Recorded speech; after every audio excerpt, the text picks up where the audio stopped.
Morning. How you going, guys?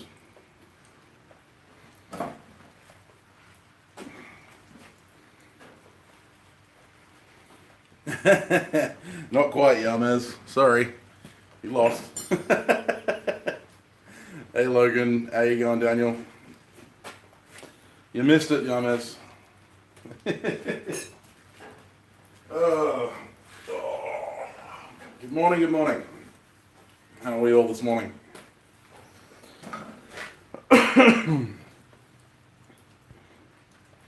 Yeah, well, on my screen, Logan got in before you.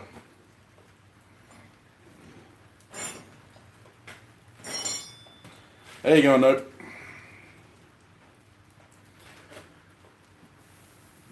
Yeah, well, that's true. You were the first to smoosh the like button. I'll give you that.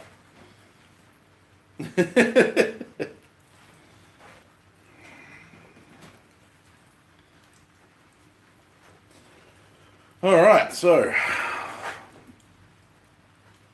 you'll relinquish your photo spotters first. Yeah, I'm all right. I'm bloody tired. I'll tell you that much. Last couple of days have been madness. So I have no idea what I'm doing today. It might be a bit of a shorter smithing stream because I didn't realize that I haven't filled up my gas tank. So they're all sitting at about two of them are sitting at about a quarter and one's completely empty. So we're gonna have to play it by ear, see how far we get. No idea what I'm gonna make. I was waiting for a few people to show up. Hey, County Line, Ting Ting, how you doing? That's a good question. I was actually going to leave it up to the viewers, see what they want to see. I have to straighten out a piece of spring steel, but other than that, I'm pretty much otherwise available for anything. Forge a dagger. Yeah, well, I saw that you forged a dagger recently. I'm sorry I didn't make that live stream. I woke up just as it.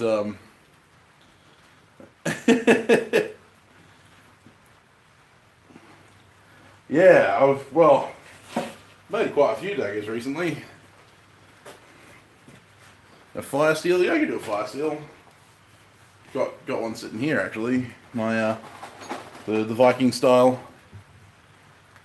making the Viking style fire steels. Love that fire steel. I'm actually going to be selling those in the future. I've just got to make a bunch of them. Spend a day. Well, I appreciate that, Ting Ting. I've had a lot of practice, and I specialize in blades. You know, it would make no sense for me to make better ironwork than you do, given that I'm a bladesmith. I definitely don't make better ironwork than you do, though. So, yeah, alright, well,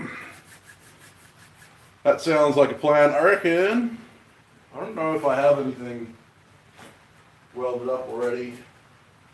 No. Oh, might be able to make a fire steel out of that, but that's 5160 and I don't really like using 5160 for my fire steels. I like using simpler steels. Hey man, we're all rednecks with hammers. Well, at least I am, at least. Yeah, passion for fire and steel.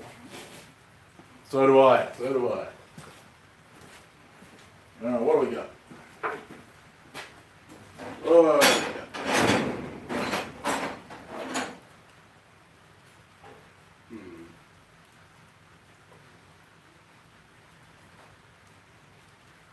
yep, I reckon that will do.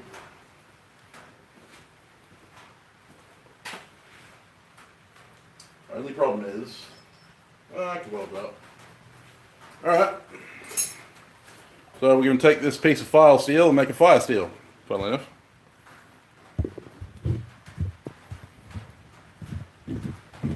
Thanks, Logan. Thanks for checking in, mate.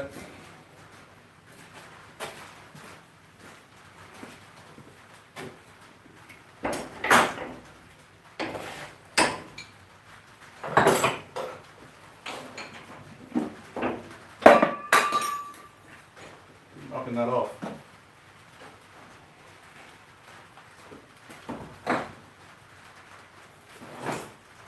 Keep losing my eyes, too. next to the 10mm socket, I swear.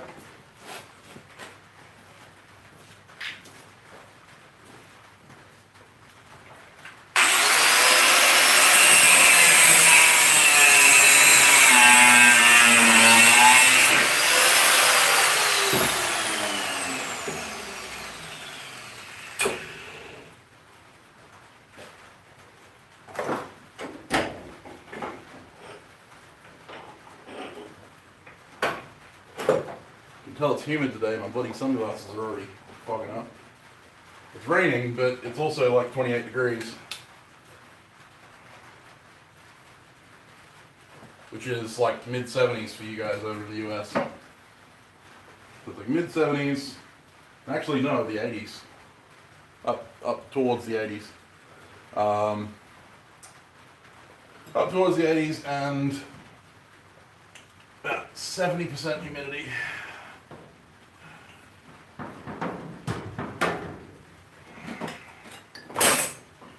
Sticky as hell.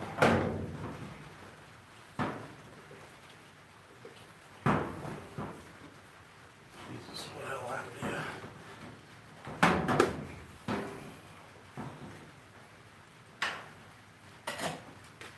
You gotta wonder some days how you manage to get all these things tangled so badly.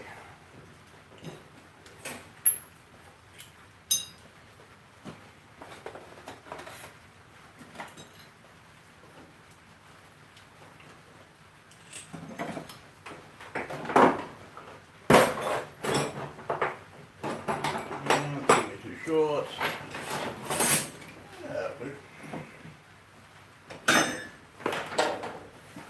Question is my welder plugged in? Say nay.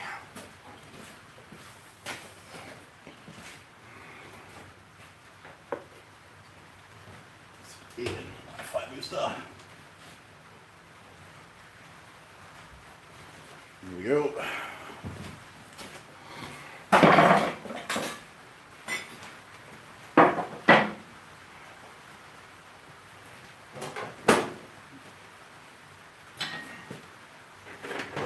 Click. Alright. Let's weld this up quickly. Potentially I should clean all the corners and stuff, but I'm not going to bother. Welder will do the job.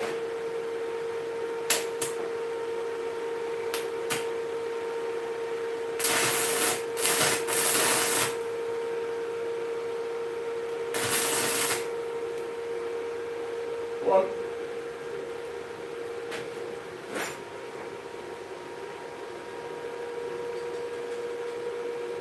Down.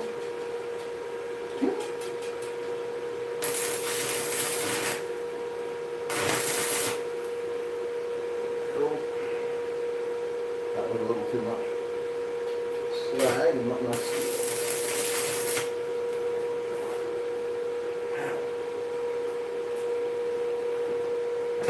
The bed.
That should do it.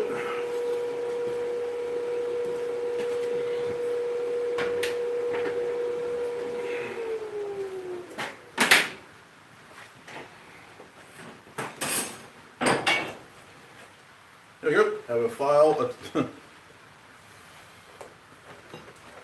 Hey champ, how you doing? Welcome to the channel.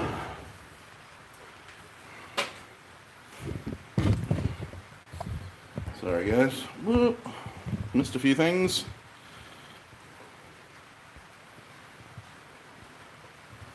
Hey Charming Hollow, how you doing?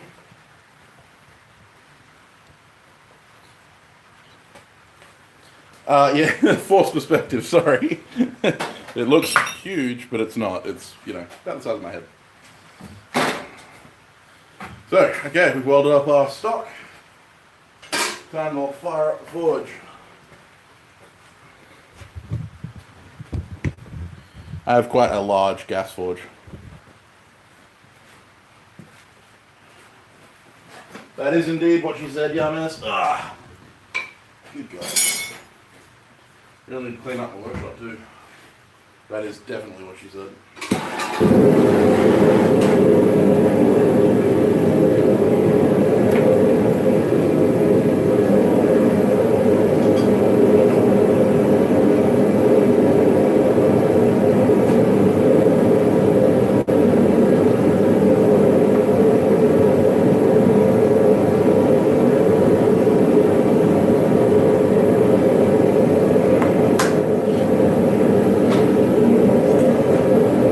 So in the fire I have a piece of spring steel or a piece of coil spring that I'm going to straighten out, and I've got that piece of file steel. We're going to make a fire steel.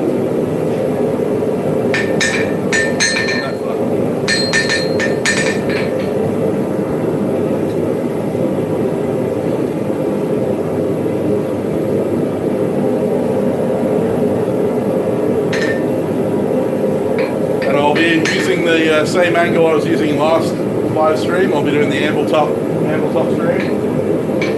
And I like that angle.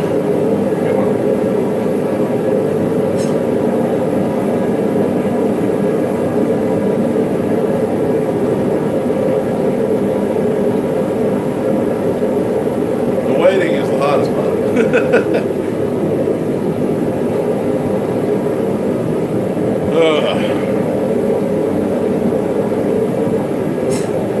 What have we all been up to these this recently? Hey, Sarah Mac, how you doing?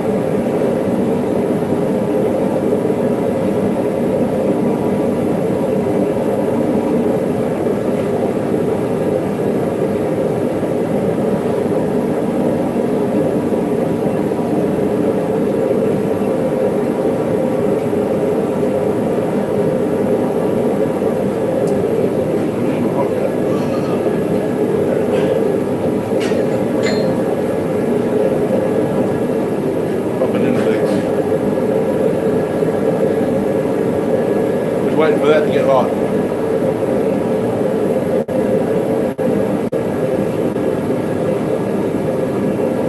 Awesome, Ceramic, that's great. Always good when you can build up the tooling.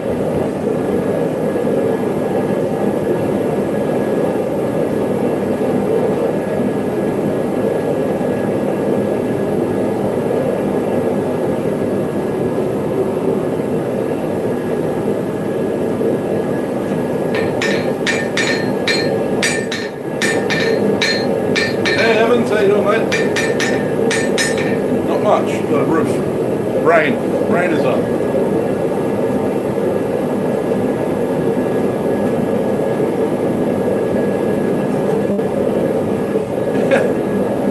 Fair enough. See you in a minute. Alright. It's getting hot enough I can cut it off.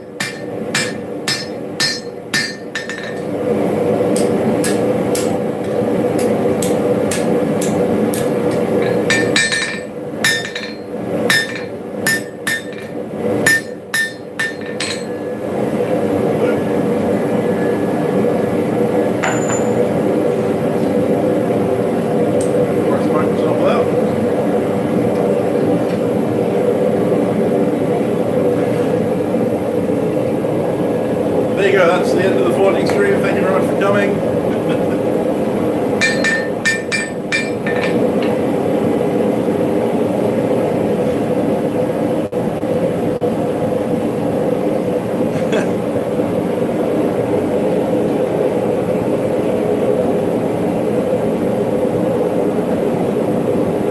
Actually, I'm not sure if I get that quote there, Daniel. I'm not sure if you're talking about Yames or me.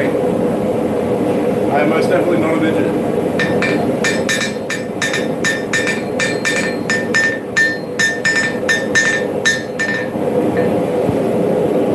Hey, Wolfpack, how you doing? Long time no see.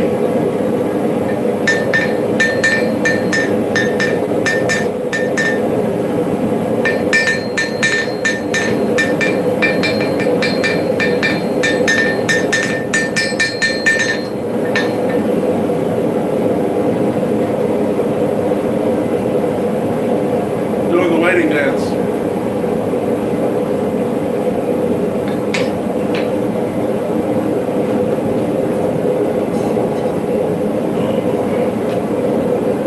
We are making a fire steel. I'll ask Yamis about the midgets. Alright. I will do that.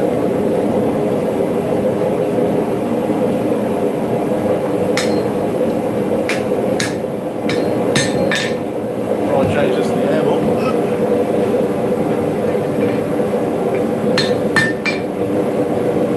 Get out of there. Come on. Come on.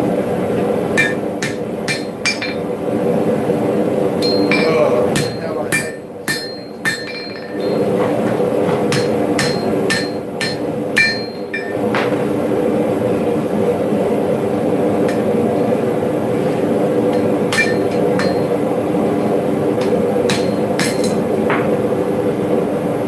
Run away from it. It's getting a bit cold to be straightening it down. I'm just happy I've got a big enough forge. That's it, it's drop forge now. I'm just happy I've got a big enough forge I can just slot it in there rather than faffing about. Landing with the apprenticeship soon. Awesome. Congratulations, man.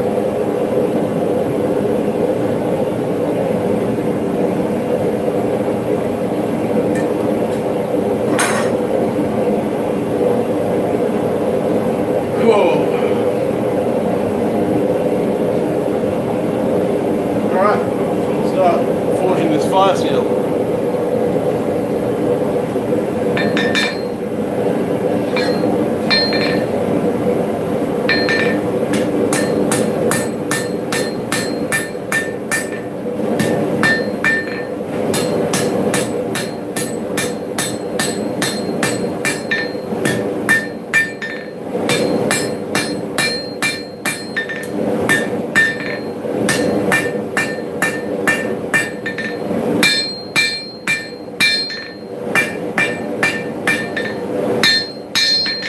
Setting those corners back in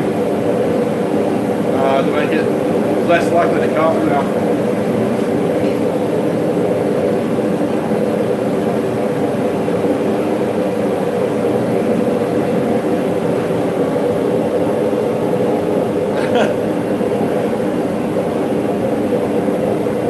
Magical fire steel. Well, it's not really magical. There's my fire steel.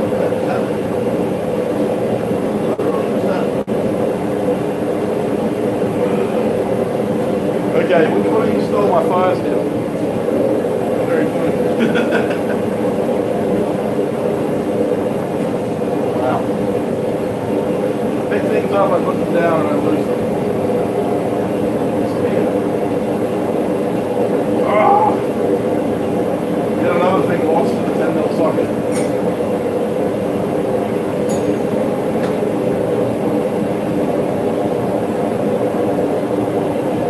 Wow, where did it go? Okay. Anyway, fire steels. It's a fire striker, yeah. Used to start a fire. Traditionally used by many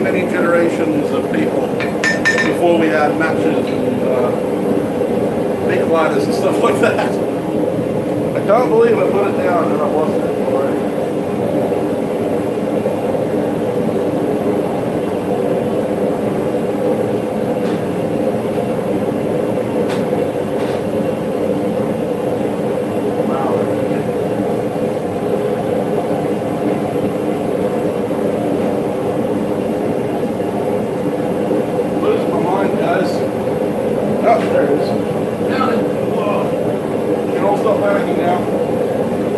Okay, panic over, I found it. Now the question is, do I have a flint here?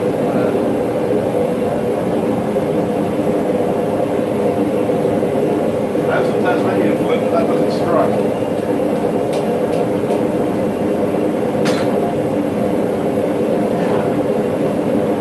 Alright, well anyway. Flint strikers like this are used to strike fire with using flint or a hard piece of stone. Normally quartz-like. Ah, there's the quartz. So, this is just a standard piece of quartz that you find on the road, you know, or when you're bushwalking or something like that. You find a hard corner, and you find a flint striker, and you can get sparks off it. Use those sparks to ignite a piece of tinder, whether that be you know, like a piece of charcloth or some birch bark tinder or something like that, and bada bing, you got fire.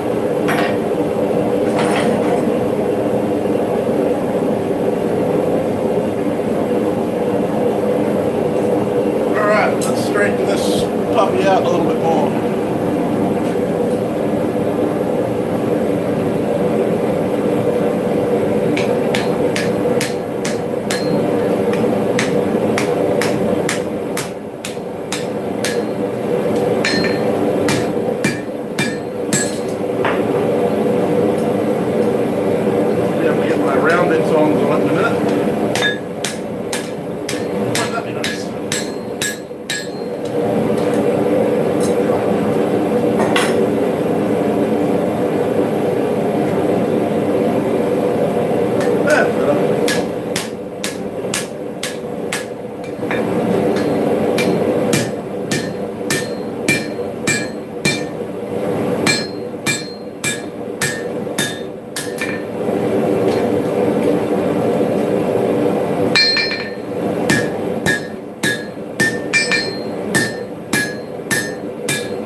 My friend, the Blue Ninja, to come in.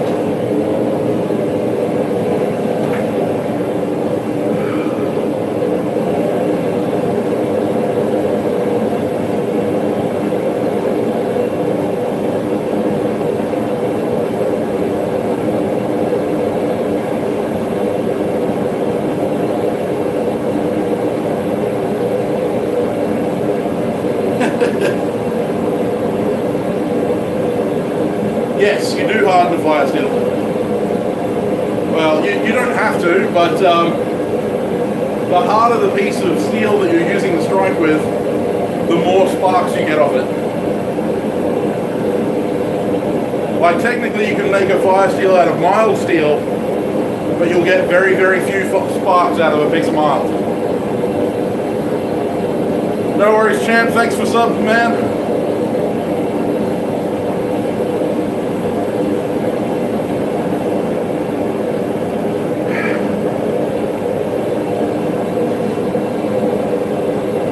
Yes, So as you can tell, I mean, quartz isn't the best rock to use. Flint is, and flint is just microcrystalline quartz. The harder the rock and the harder the steel, the more sparks you get. So flint is incredibly hard, and with a hardened fire steel you get a nice amount of sparks, even off quartz, which is a little softer than microcrystalline quartz. But if you use mild steel, I'll see if I can get a spark off some mild steel.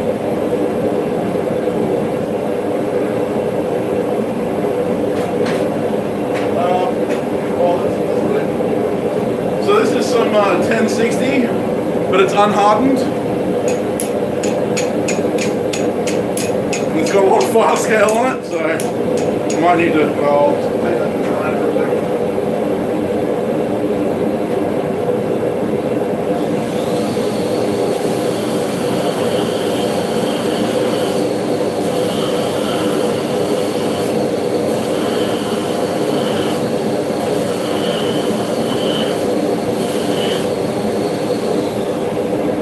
You want clean surfaces on your steel.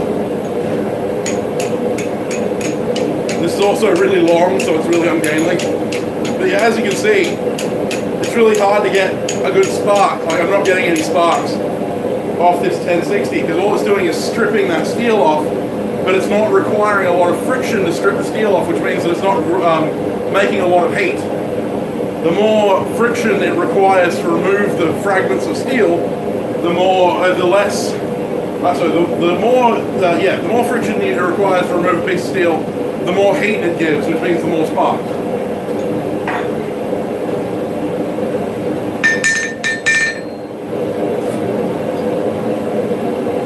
Alright. Keep straightening this puppy out.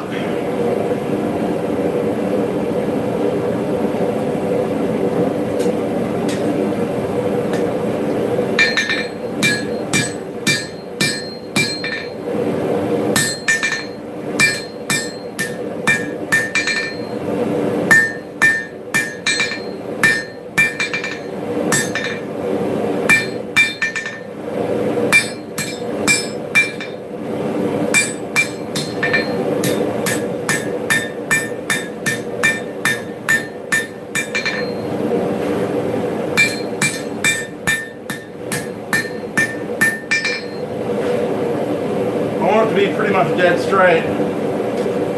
So that side's pretty good. We'll just flip it around, stick that end in the forge. Oh no. Now it's doubly drop forged.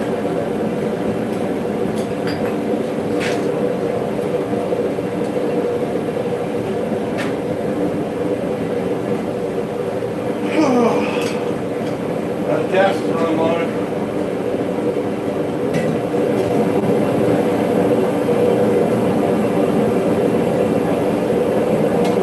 We'll get this.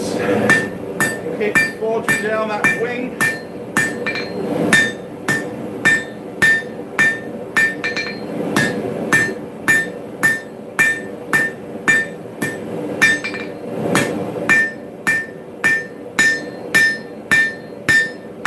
This is actually easier done with a rounding hammer. But my rounding hammer isn't here. So now that I've got the angle on it, as you can see, I'm going to take it to the horn, and I'm going to use the top of the horn to round that wing out.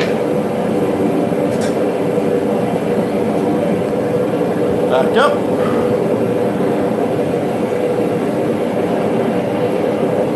Yeah, no, it does. I don't temper my fire steels at all, man. If they're, so this one isn't tempered particularly because it's nice thickness and it's quite deep. Whoops. It's quite deep in thickness as well, in width. So therefore, there's not a lot of stress on it. If it was a quite thin fire steel, like, you know, if you were doing one of those hooked fire steels that you put over your knuckles, then I'd probably temper that a little bit, just to stop it from snapping when you're striking. But realistically, you shouldn't be putting a lot of force on these anyway. It's mostly a downward not an inward kind of strike. So therefore, you know, you're not putting a lot of stress on the material. And the harder it is, the more sparks you throw.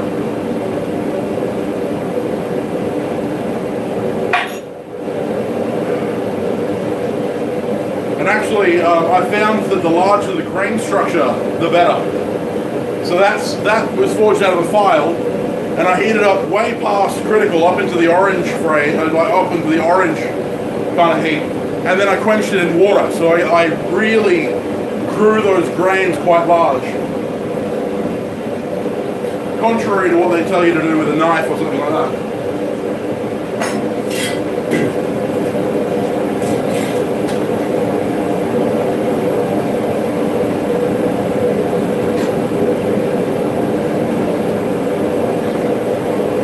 Yeah, thin ones tend to be a little bit more fragile, so you definitely need to temper those. Alright, I'm just going to move you so I can put you on the horn. I'm actually going to lower it a bit so you guys get a bit of a better angle. There you go.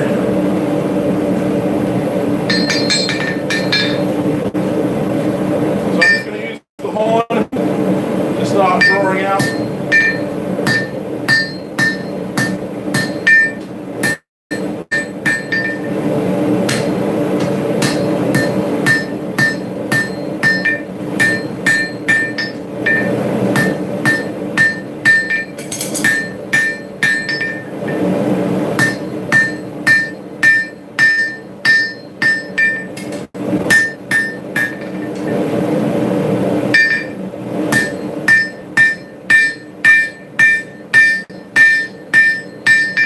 That's pretty much cold, so I'll go back in the forge. My weld's given out. Oh yeah, that's cracked really badly. Alright, cool, so I need to put this back in the welder.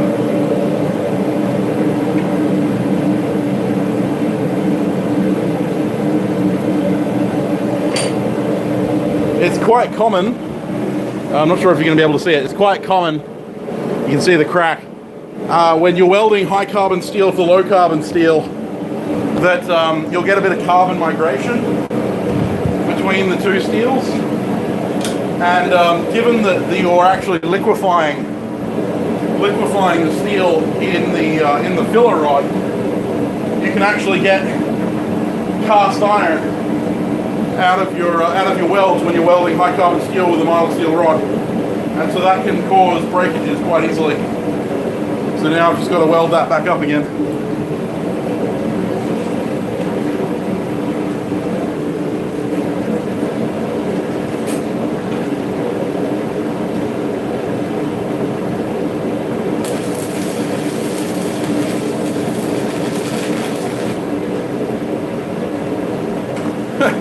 Didn't have you looking, did I? There you go. Oops. That's why I shouldn't get distracted.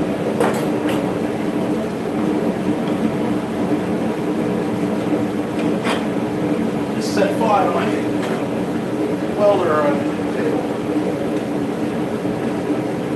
I didn't quite burn all the way through, thankfully. Still insulated.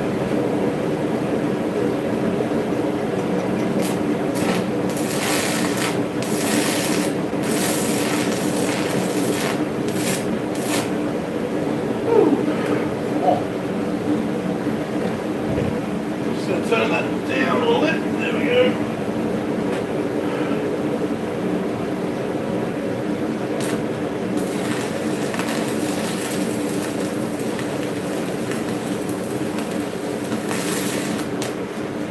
I'm adding a bit of more filler rod to the surface at a lower voltage, lower amperage I should say, to try and build up the weld thickness a bit.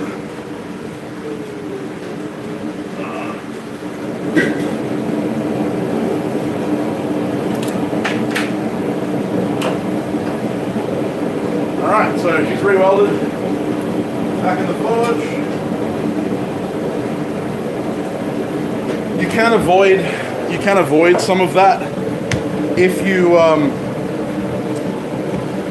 use differential steel rods. You can avoid some of that horrible stuff, like the carbon effect. But differential steel rods tend to be a lot more expensive.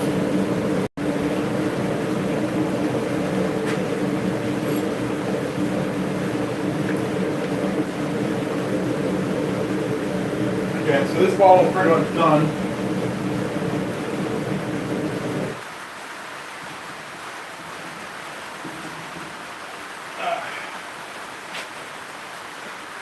But I'll use the heat that I've got in it to just straighten out this piece of coil spring a little bit more.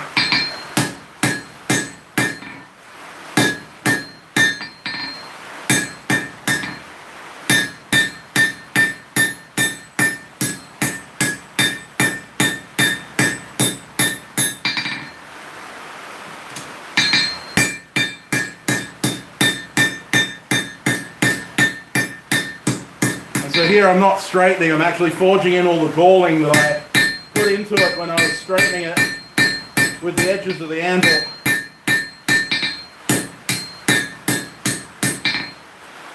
It's ugly when it's all galled up like that. So this is going to end up being a touch mark, and I'm going to grind or I'm going to engrave a touch mark for one of my viewers into this piece. So I've got to make sure it's relatively straight, because that's going to be a touch mark. So there you go, that's basically the touch mark stock done. Just got to throw that over there where it's not going to set fire or anything. Okay, now I'll change bottles. Closed. Righty tighty, lefty loosey, except with propane and LPG.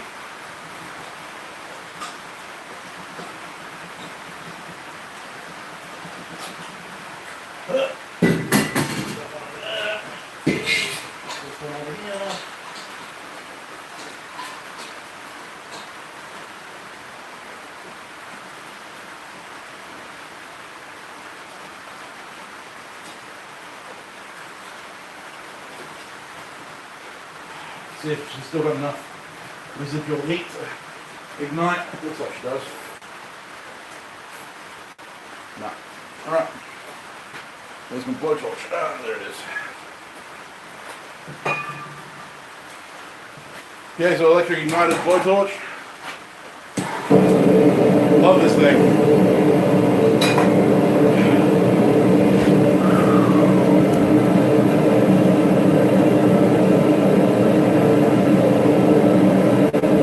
Oh, dust storms, love it. Hey, Techron, you're not late, mate. You're about halfway through. Not too late.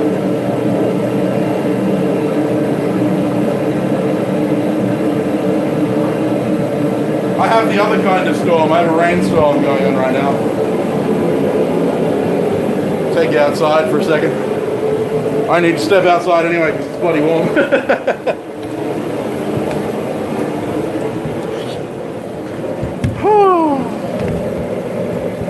It's raining.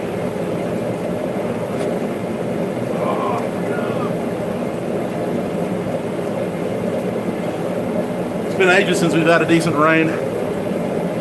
Unfortunately, it's still like 26 degrees, which is ridiculous.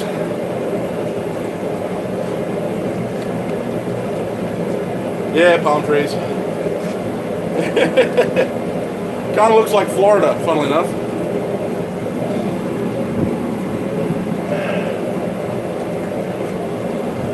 Yamas would be very comfortable here.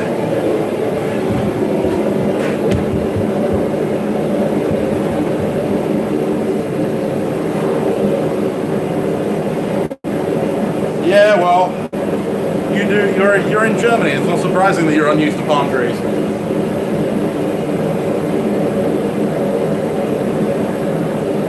We're in the tropics here. Even as far south as we are. Hey, Yamas, welcome back, or welcome back.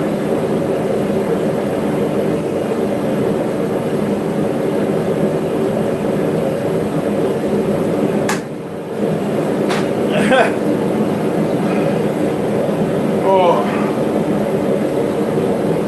Yeah, so it's still about 28 degrees, so when you actually stand in the rain is like warm. It's kind of disgusting.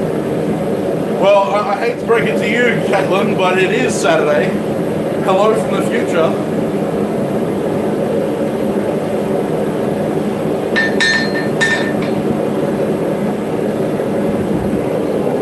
I know you guys are behind the times. Yeah, warm rain really sucks.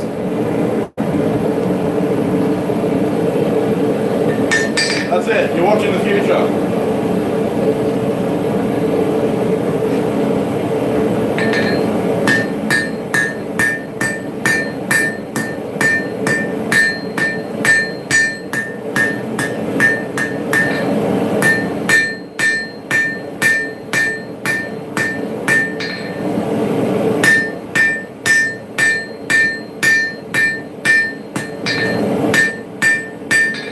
Talking with Roy on Thursday. We worked out that I'm 13 hours ahead of him, so I'm 13 hours ahead of Oregon.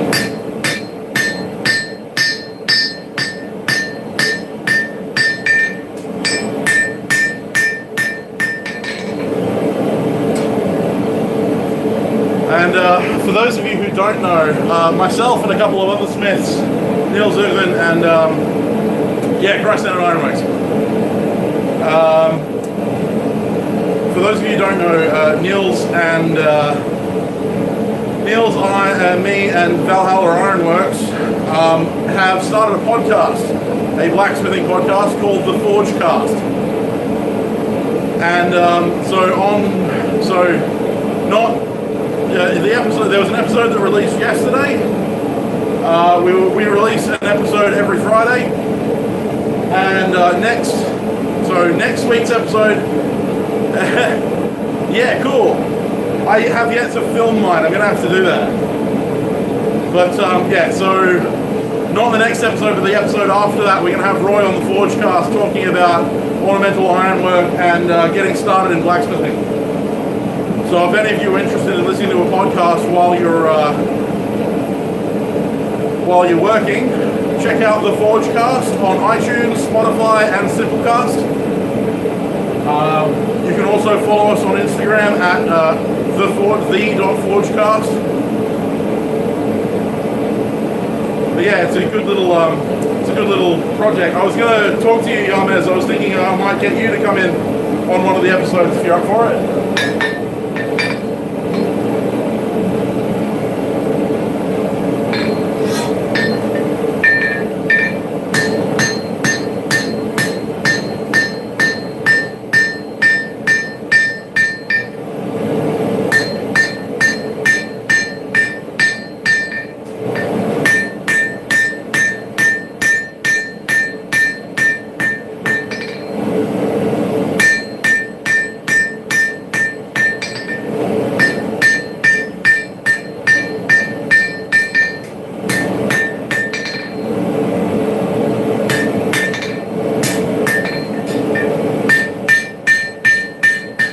Those wings up, making them look pretty-ish. So there's one wing. Now I'm just going to forge the other side.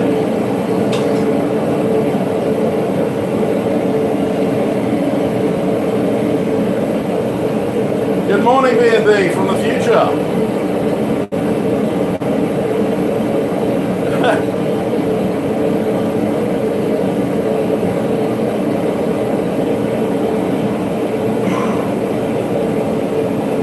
Yeah, man, it was an awesome idea, Yamez. It's great.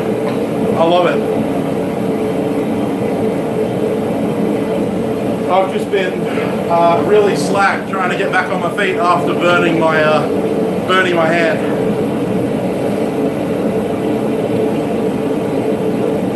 I've been very behind on pretty much everything.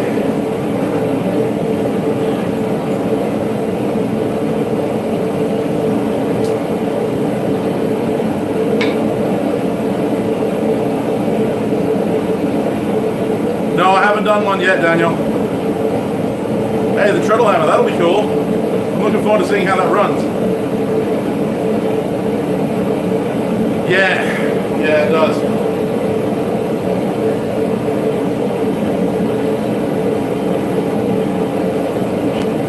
Just checking off camera to check the burn on my stomach.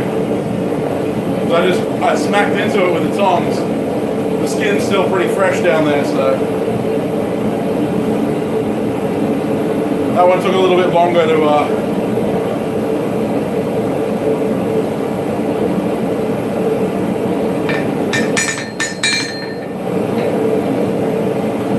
yeah, it's healing okay. It's good. My hand is pretty much fully healed. You can barely tell now. There's a little bit of redness still there, and you can see the edges of where the burn was back here. But I'm able to finally wear my Valhalla Ironworks chainmail bracelet again, so that's a vast improvement.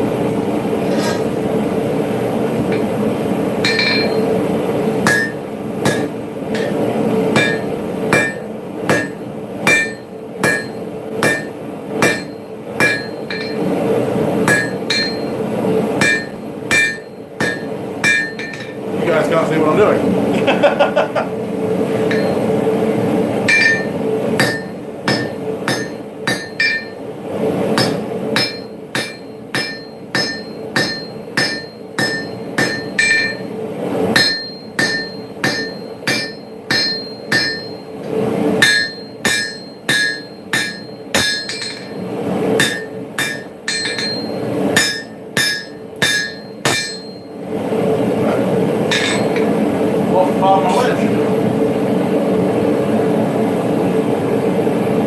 Hey Connor, how you doing?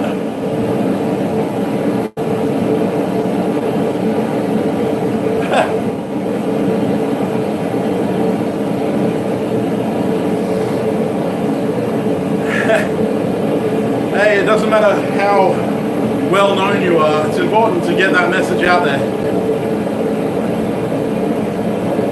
It's a great message, and yeah, I've been really slack and haven't got out to it yet. Yeah, I'm in Blue Ninja mode. If you can't tell, I'm sweating really badly. That's because it's really warm, but it's also incredibly humid today.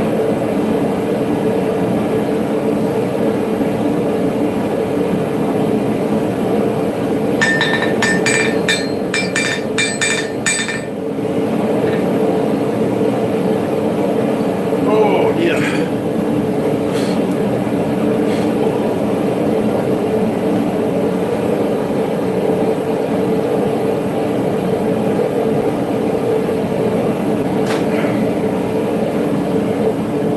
Gotta keep hydrated.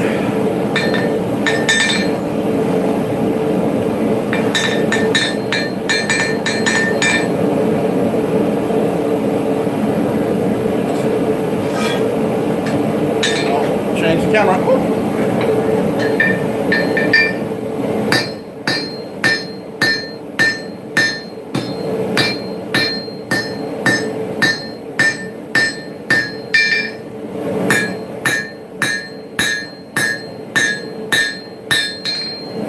So we're now getting to the point that I'm going to have to cut it off the bar in order to complete that wing.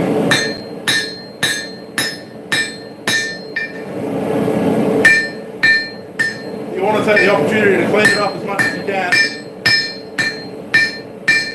while you still have a pretty secure grip on it.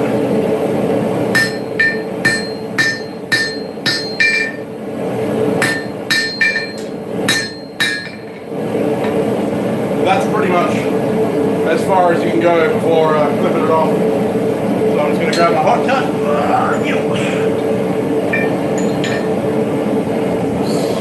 Move the camera around a little bit. There we go.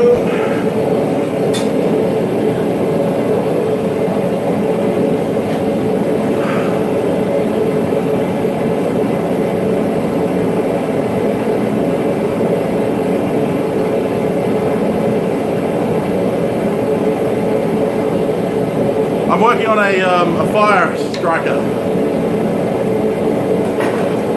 a Viking style flint striker like this one.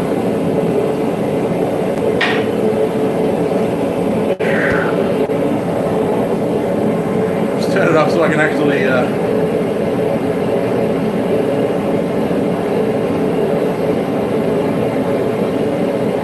yeah, no, the heat sucks, B&B. Keep winter as long as you can.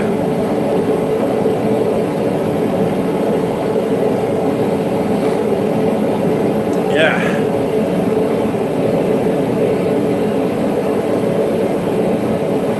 No, it's really not, Yamez.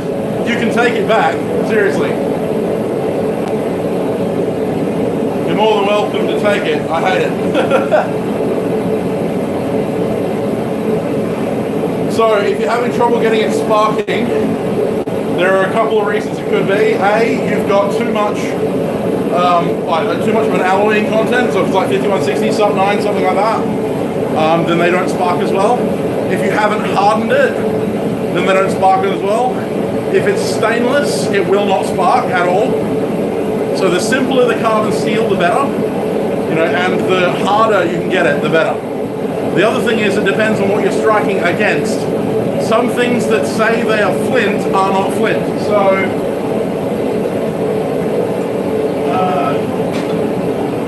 this here looks like flint, doesn't it? And it's advertised as flint. This is Tasmanian flint.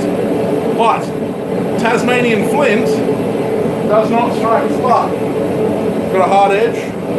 It just does not spark. I could do this all day and I'm not going to get a spark out of it. Whereas this is just a piece of standard quartz. You know, that very quartz that you find everywhere. And this one, find a hard edge.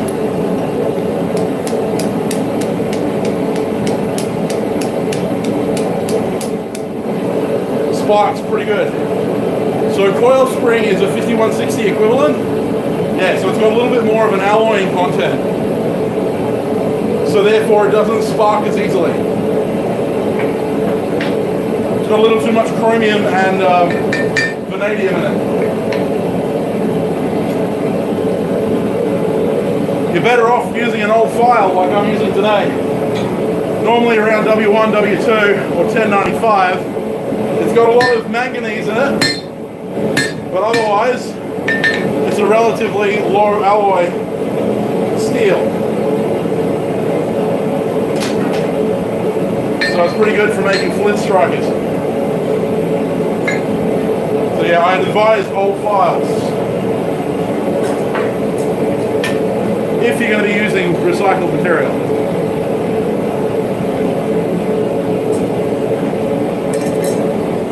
If you're not using recycled material, 1095-01 is a good one, and W1 and W2.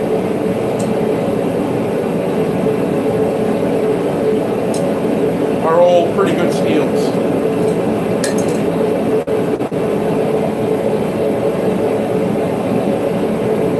Yeah, garage door springs again, the 5160 equivalent. The big thing is making sure that you harden them, and you basically don't want to temper them. The harder the steel is, the better. Yeah, use quartz. If you can get hold of proper flint, like the flint they use for gun flints, actually in the US, that's one way I would go. Yeah, quartz, crystal quartz, or just standard quartz. Like this I just pick up on the side of the road. It's just quartz, that white quartz. Otherwise, in the US especially, and also in England, if you have like gun stores that sell black powder weapons, flintlock rifles and stuff like that, you can buy gun flints, and the gun flints are relatively inexpensive. I think I bought them for like $2 a piece, and they're really good for it. Yeah, well, I temper the little wings on my flint strikers that I make out of files. Back down.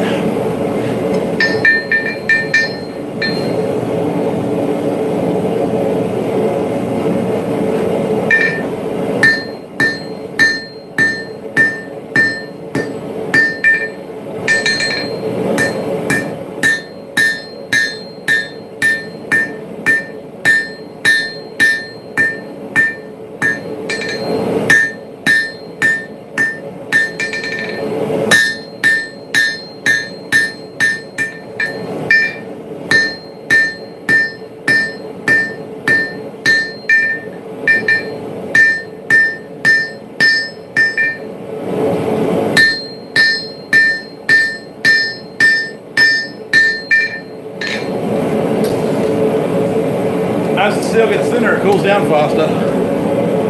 It's also easier to move.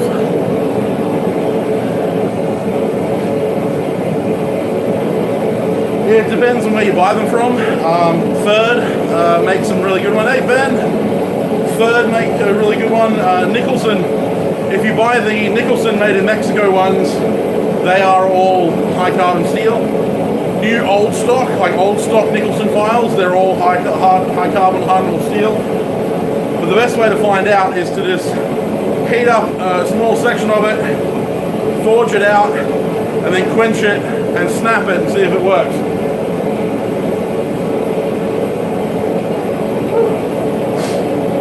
It's not working.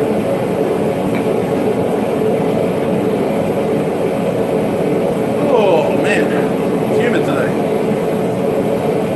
I'm really waiting for this humidity to bugger off.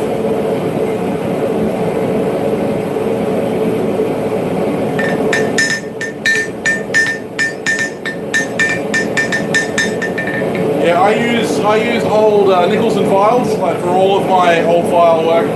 Other than that, I use a lot of rasps for all my rasp fighters and stuff like that because they're all high carbon hardenable steel. Anything made in India or China, I'd be a little bit scared to go off because they're the ones that tend to use the case hardens more often than not.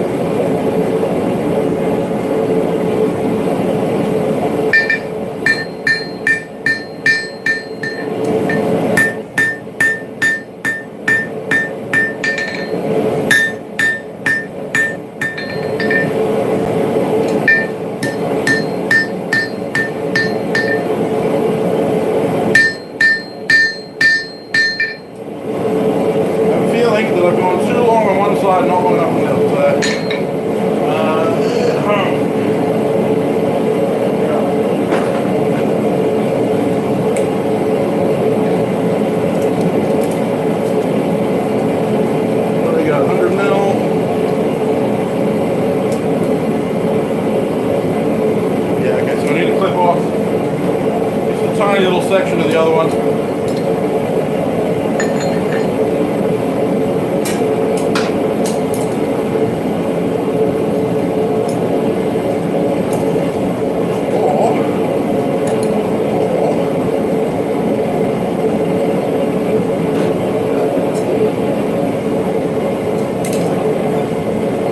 What did that?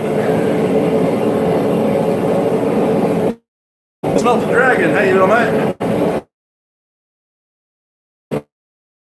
Yeah, old flea market ones are always a good way to go.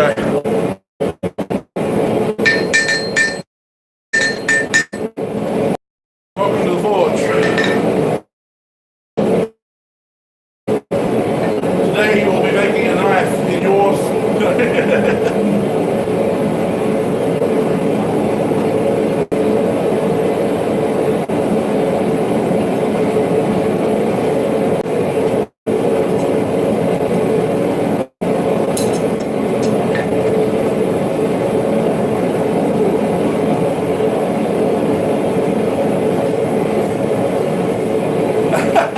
Fair enough, Caitlin. Screaming children always kind of drown me out.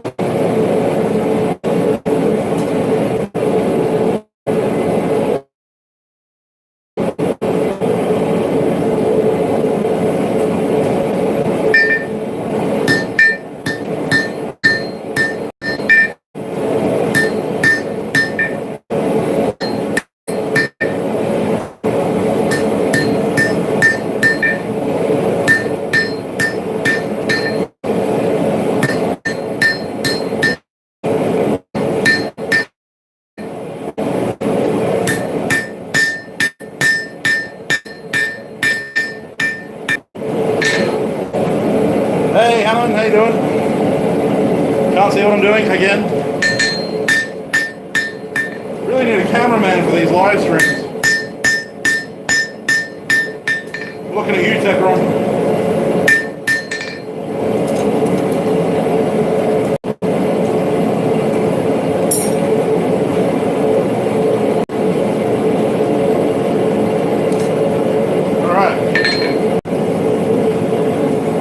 last heat of drawing out, and then we'll be able to turn this over. Duct tape, yeah. Duct tape fixes everything, you know.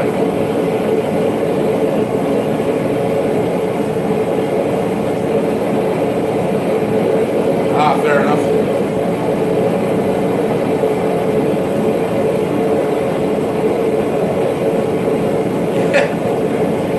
That's it. They're kind of like Havoc from the X-Men.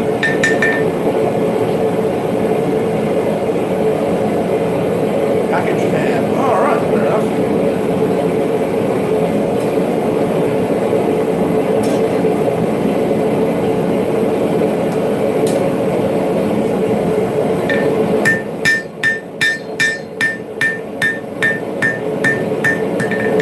Again, you can't see what I'm doing. You don't need to.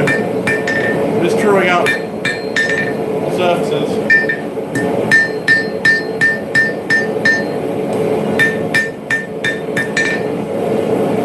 Making it so it's all even, ready for the bends. There we go.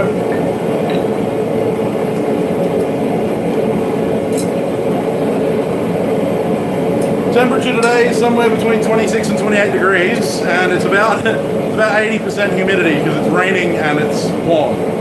Like the rain itself is warm. It's not fun. So it's not that hot. Yeah, I get it, Caitlin. You're gonna have to remortgage your house in order to send it to me.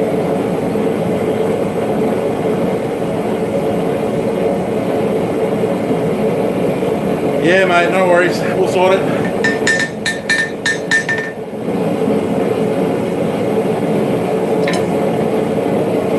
I hate warm rain. I hate it.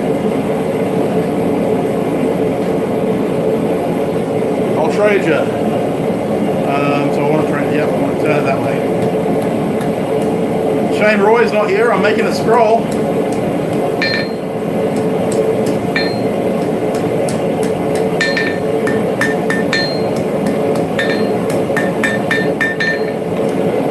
About as much scroll work as I do these days.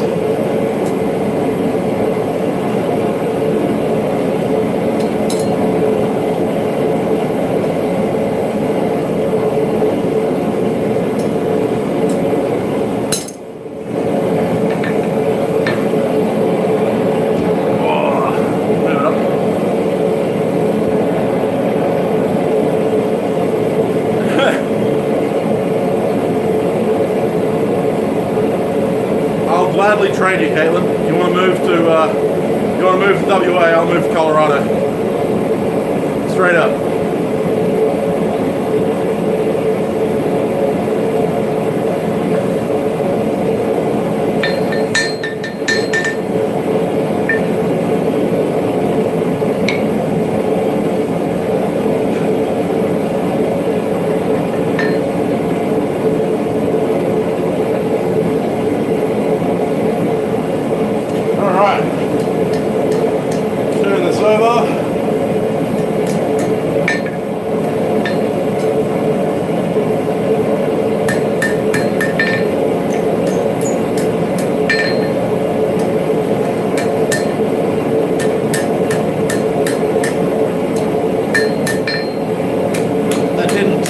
Turn the way I wanted it to.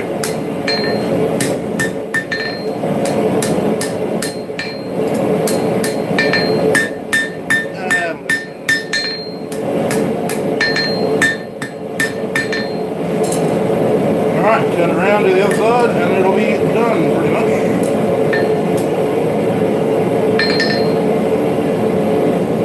The beauty of these is that the heat treatment takes like almost no time because you don't need to worry about the green structure, so you can just quench it straight from forging and then do all your grinding after quench. So yeah, that reminds me, I don't have quench water. Might have to go do that. Give me 2 seconds, guys.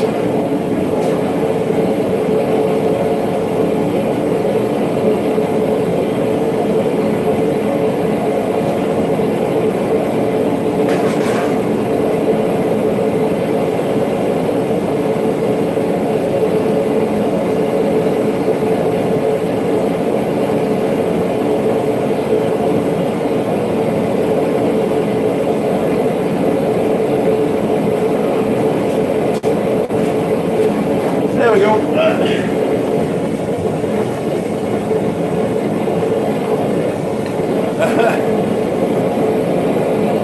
No, you can leave all your stuff there, and you can have my stuff.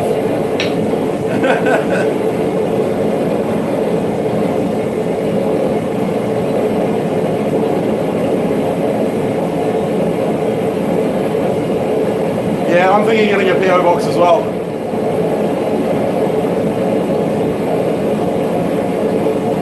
And Daniel, I can tell that you follow Roy. That's about it.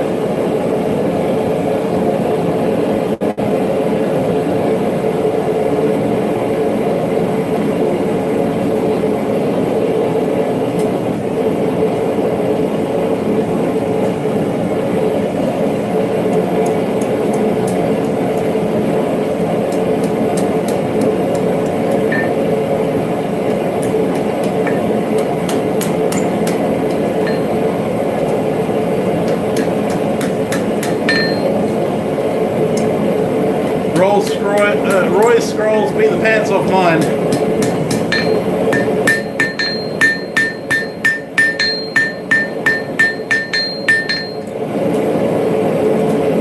He's had a little bit more practice than I have, though.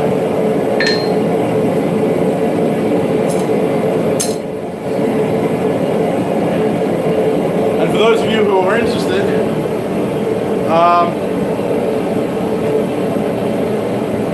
I've started a podcast with a couple of other blacksmiths, Niels Erglin and Valhalla Ironworks.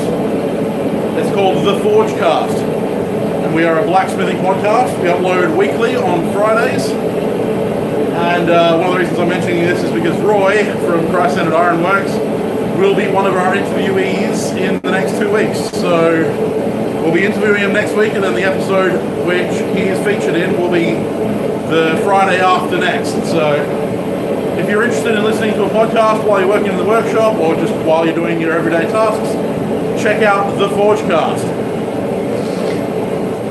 We're on Spotify, iTunes, and Simplecast, and Podbean. And yeah, we upload weekly on Fridays.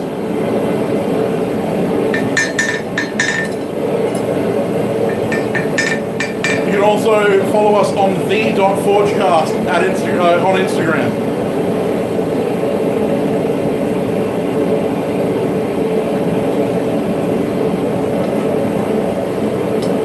And I normally shout it out on my Instagram and Facebook feeds as well, so.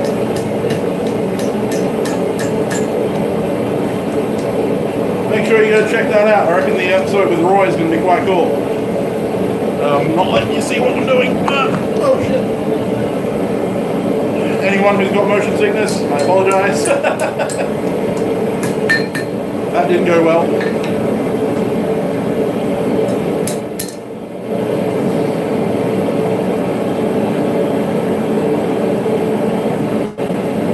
So you can go onto Spotify, Caitlin, and find us on there. You don't have to download it at that point. You can just kind of listen to it on Spotify. If you want to download it, you can download it through iTunes. Or you can go to the Simplecast feed, which I normally put the RSS Simplecast feed on my Instagram and Facebook pages in an upload, about the Forgecast. Or if you go onto Instagram and find the.forgecast on Instagram, you'll find the RSS feed links there as well.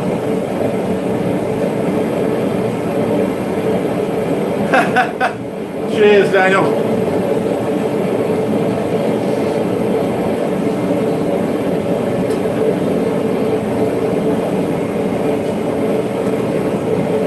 Cooled off that scroll on the other side a little bit.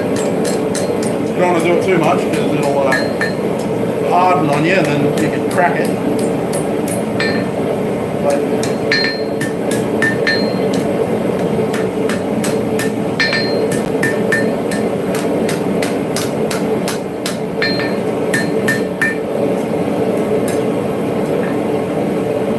It's a bit thicker on one side than it is on the other, but that's not a bad thing.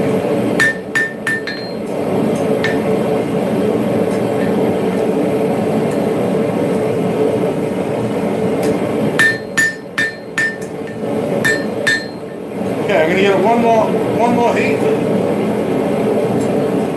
or two more heats technically, but one more heat of forging. Because the last thing I'm going to do is get my redneck flatter. I'm going to do some flattering.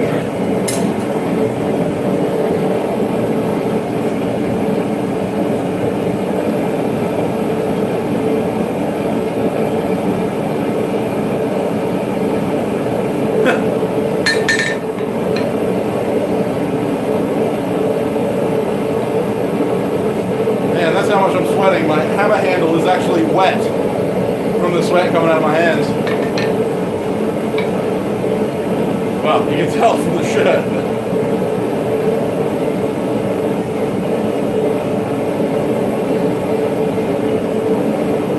Suffice it to say, it's not cold.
Practicing my dropped on forge welds. Oh.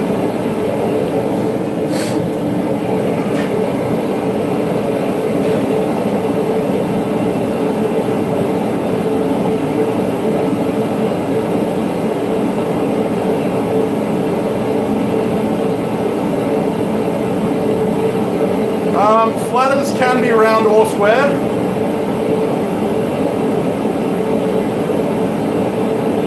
Square is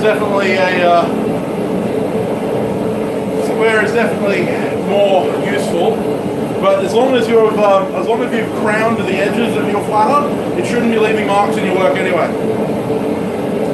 I have seen round flatters. They're not as common though.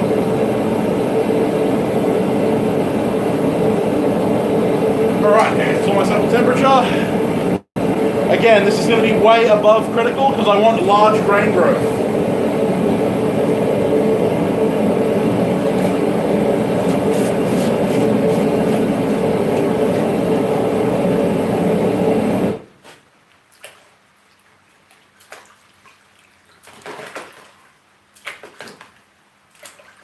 Some old shop towel in there, so it looks like nastiness. And that should be cool now. There we go. So that should be nice and hard. Whew. So there you go. That's the forged flint striker. So we'll come over to the grinder.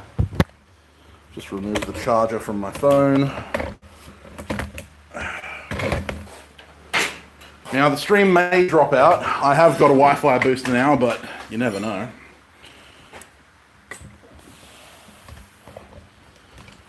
Whew. Yeah, it gets pretty quiet over here once the forge is out.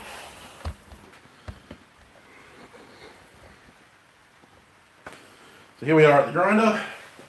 I'm going to change belts. This is a 240 grit belt and I need something a little bit more aggressive.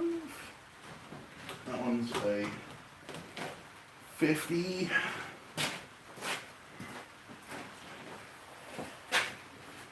Just going to use a worn 50 grit belt.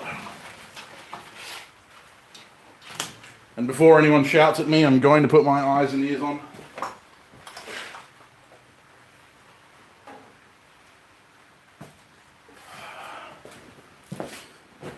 See, I listen.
There we go.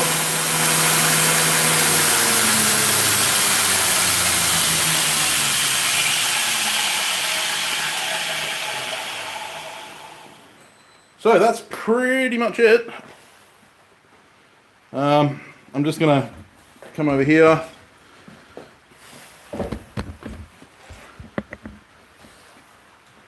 Just gonna get my little wire brush, a bit of wire brush.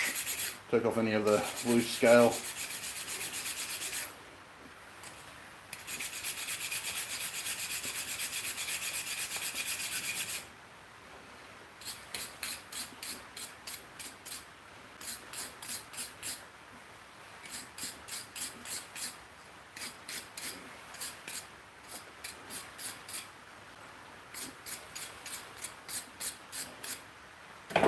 Alrighty.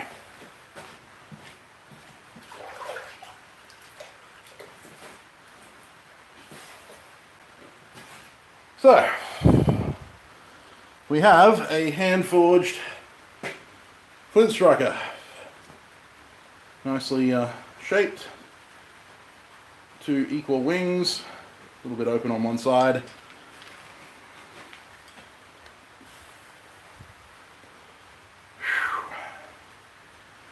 Yeah.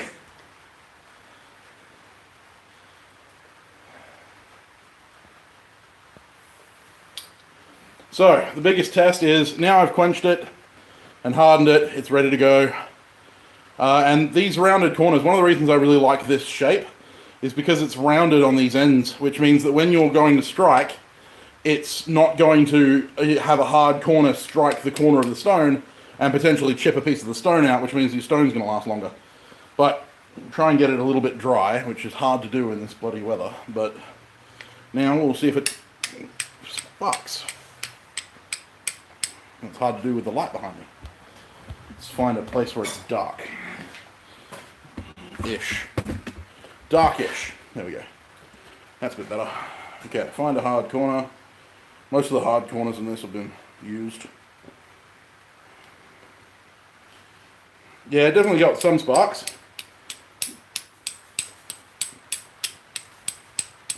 Quartz isn't the best for striking sparks, but as you can see, it is sparking. Don't know if I have any char cloth around. Let me just see. Ooh, yeah. Very, very dirty char cloth. So char cloth should look like cloth, but it should be really brittle.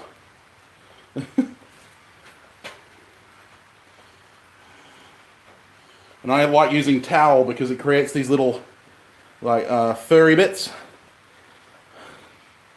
100% cotton towel. You want to put the, contrary to what you'd think, you actually want to put the char cloth on top of the stone, because most of the sparks jump upwards.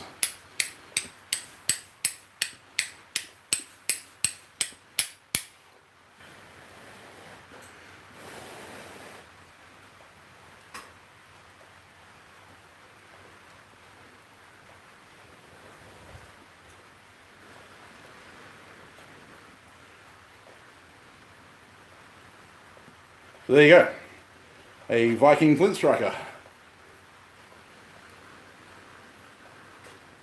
And if anyone's interested, I will actually put this on my Etsy store with a piece of flint, actually not quartz, but I will be putting a piece of flint with it, and probably make some more char cloth before I put it up. So keep an eye out for that on my Instagram or my Etsy store, which is you can look up Samtown's Bladesmith on Etsy. You can find that. I normally link it underneath my videos as well, so if you're interested in that. I also have a bunch of other stuff that I'm selling as well, so if you want to check that out, go ahead. But yeah, I will be selling quite a few of these in the future, and I'm going to be selling them as kits eventually, which will come with a tin to make more char cloth as well, the striker, and a piece of flint. So keep your eye out for that. That'll be on the list of things for me to do in the future, along with a bunch of other things.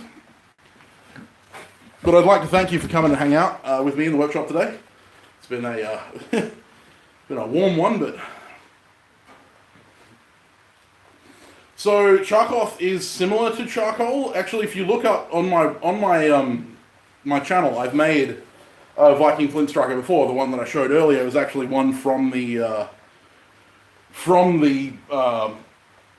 video that I made on Viking flint strikers. And in the Viking flint striker video, I make some char cloth. So if you want to know how to make char cloth, if you go onto my channel and look up the Viking flint striker video, making a Viking flint striker, then you'll be able to see how to make char cloth and how to make this in a little bit more detail as well. So make sure you check that video out. It's a little bit more in depth than what I've done today, but basically exactly the same thing. But you can make them with a barbecue. That's how I make mine. Just need a heat source. You don't normally want to make it like charcoal. You don't want to like set fire to the cloth and then bury it. Although that's how they used to make it back in the old days. So they used to actually literally set fire to a piece of cotton cloth and then chuck it in a hole and cover it in dirt. And that was the way that they made char cloth. But it wasn't really the best way to do it. You just got to make sure that it's got to be 100% cotton. It's got to be natural materials, because otherwise you end up with just a molten piece of plastic at the bottom of your char cloth tin. But anyway, I'm going to get off here. I need to go drink some more water. I've already emptied the litre that I brought with me. I think I've sweated more than a litre into my shirt. But no, I really do appreciate you guys coming out and hanging out. I really look forward to hanging out with you guys again. I stream every Saturday, and I will be uploading a video on Wednesday. This Wednesday will actually be a project video for the first time in over a month. Woohoo! The other thing is that I will be uploading my what the blacksmithing community means to me video as well. So if you're interested in seeing that, I'll be uploading that to the video as usual, as part of this week. But yeah, thank you guys for hanging out. Hope you enjoyed it. Hope you learned a little bit. And if you didn't, I'm sorry. But you can always learn more by checking out my videos. You can always find me on Instagram at Samtown's Bladesmith. You can also find me on Facebook at Samtown's Bladesmith. If you have any questions regarding blacksmithing or, getting into YouTube or anything like that, you can message me on my Facebook page, Instagram, or you can email me at samtownsbladesmith@gmail.com. I always respond to those. And anyway, make sure that you get out into your workshop and make something when you can. It's always important for us to kind of build things with our hands. Anyway, guys, I'm going to see you later. Thank you very much for hanging out, and I will see you in the next video. Cheers.